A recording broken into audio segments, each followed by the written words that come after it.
परिस्थिती जर वाढवायची असते तर काँग्रेस, बीजेपी, शिवसेना सगळ्या पक्षांचे एकत्र होतात. ते आपल्या पत्रकार लोकांसारखं करत नाही, असा भेदभाव दाखवत नाही. ते तिथे त्यांच्या हितासाठी, त्यांच्या स्वार्थासाठी, बदलावासाठी त्याचं एकत्रीकरण आहे. म्हणून आज त्यांना सगळे लाभ मिळतात, आज त्यांना सगळे हक्क प्राप्त होतात. परंतु शेतकरी, या देशातला उपेक्षित सर्वसामान्य नागरिक आणि पत्रकार हे उपेक्षित घटक राहिलेले आहेत. ते त्यांच्या संघटना अभावी हे गोष्टी करत आहेत, त्याच्यामुळे परिस्थिती उभारलेली आहे. म्हणून आता मी जास्त वेळ घेणार नाही, कारण कार्यक्रमही आपला उशिरा झाला. आमचे 3 अतिथींना यायला जर उशीर झाला तर सर्व पत्रकार बांधवांचं आणि सर्व नवनिर्वाचित पदाधिकारी, जेव्हा भारतीय संविधानाची रचना झाली किंवा भारतीय संविधान आपल्या देशामध्ये लागू झालं, त्यावेळेस न्यायपालिका, त्यानंतर लोकप्रतिनिधी आणि न्यायव्यवस्था आणि आपली पत्रकार संघाचं जे काय आहे, पत्रकार लोक असे 4 स्तंभ, याच्यामध्ये आपल्या संविधानाने सर्वाधिकार आपल्या अधिकार वर्ग आहे, नोकरशाह म्हणतो आपण त्याला. त्या नोकरशाह वर्गाला प्रचंड असे अधिकार दिले. तर हे अधिकार देण्यामागे डॉक्टर बाबासाहेब आंबेडकर यांचा मूळ हेतू असा होता की जनतेमधून जे निवडून केलेले प्रतिनिधी आहेत त्यांनी एकत्र बाजार मांडून या देशाला विकू नये किंवा या देशाचे जे काही महत्त्वाचे प्रश्न आहेत ते न सोडवता स्वतः गब्बर होऊ नये, यासाठी नोकरशाहीला अमर्याद अधिकार दिले. पण ते देत आणि तो काही तिथून अकोल्यावर बसून दिला जाणार नाही. आम्ही फक्त तुम्हाला काय करू शकतो, सपोर्टपेक्षा मार्गदर्शन, की या रस्त्याने गेलं तर ते शेगाव येते, या रस्त्याने गेलं तर आनंद येते.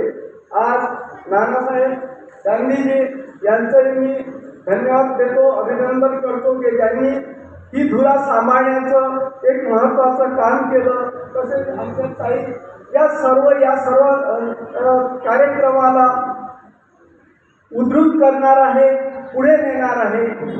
तसेच आज जरी गर्दी कमी असली तरी सर्व जाणते गर्दी लोक आहात आणि यातून काय निर्मिती होऊ शकते आता बहाकर सरांनी सांगितले. पत्रकार जर खंबीर असला, समाजसेवक जर खंबीर असला तर मी व्यक्तीच्या नाव घेणार नाही, पण ऑफिसर असो की आलेले पदाधिकारी म्हणजे आमदार, खासदार, सभापती हे सर्व जनतेचे नौकर आहेत. त्यांनी काम करावं आणि ते काम कसं करून घ्यावं हे आपल्याला समजलं पाहिजे. जर आपण त्याकडे जर लक्ष दिलं जातीनं आणि त्याचं चालू आहे आपल्याला काय करावं लागते ही भावना न ठेवली तर प्रत्येक काम होणारा अन्याय हा माझ्यावर आहे हे ज्या दिवशी प्रत्येकाला वाटेल त्या दिवशी अन्याय दूर झाल्याशिवाय राहणार नाही. नाही तर पिढ्यानपिढी अन्याय सहन करत आहे, जाऊ दे बाबा काय लक्ष देतं. तसं नाही, जर खरा अन्याय असं त्याची तुलनात्मक दृष्ट्या तुम्ही पहा, त्याला कसोटी लावा. नाही सत्य आहे तर त्या सत्याच्या पाठीशी राहा. सत्याच्या पाठीशी राहिलं तर त्या सत्य ज्याचा आहे त्यालाही आधार मिळतो आणि त्याला न्याय मिळतो. आज तसाही बराच वेळ झालेला आहे, काही पदाधिकारी येण्यात आहे, थोडा वेळ होऊन राहिला. आम्ही प्रथम आपणा सर्वांची श्री गोंदावासियांची माफी मागतो की थोडा नाही हो म्हणत आम्हाला अर्धा तास वेळ झालेला आहे. आणि आज तुमच्यात एक समर्पण भाव दिसला आहे, तो भाव निश्चितच पुढे काहीतरी देऊन जाणार आहे.